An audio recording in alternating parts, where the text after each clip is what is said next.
Two major sporting events are taking place in Asia this week. Tennis stars are in Melbourne for the Australian Open, which is being sponsored by Korean automaker Kia, while a major regional golf tournament is taking place here in Singapore, courtesy of Japan's Sumitomo Mitsui Bank. So, what's in it for these companies to spend millions of dollars to sponsor these sporting events? I asked Steve McGinnes, the head of brand consultancy firm Anthem in Asia.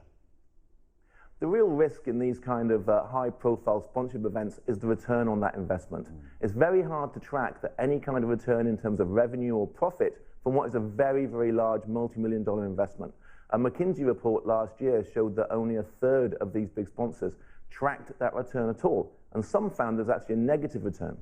What about the return for their sponsorships? Do we really see some concrete results? Well, they see awareness. So more people are aware of the brand name, more people that know that brand exists. But there's a long journey between awareness to understanding to affinity to purchase. Just knowing about something doesn't necessarily mean you like it.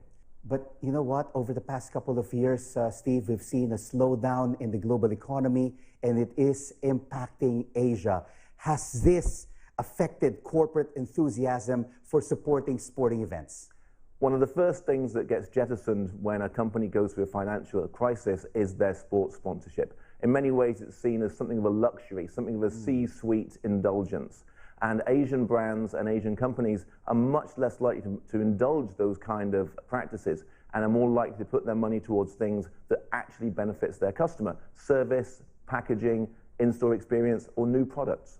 But it also doesn't help, Steve, that you also have controversies hounding some major sporting events. You have corruption issues, match fixing, drugs. Does this impact the appeal of sport? Absolutely. The brands want brands that reflect their equities and their messages. They want to link with something that gives them a great halo effect. All those kind of things you're talking about damage the brand. And with instant access now through the internet to everything that's going on within the corruption, the drugs, the scandals, yes, that's going to tarnish that kind of appeal. What about diamond in the rough sporting events that sponsors haven't been really looking into? Where are the potential sports that sponsors should support? Well, in Korea, millions of people go online and watch video gaming. It's one of the largest viewing sports in Asia now. You look at Indonesia, badminton's huge. China is still table tennis. And drone racing looks very exciting.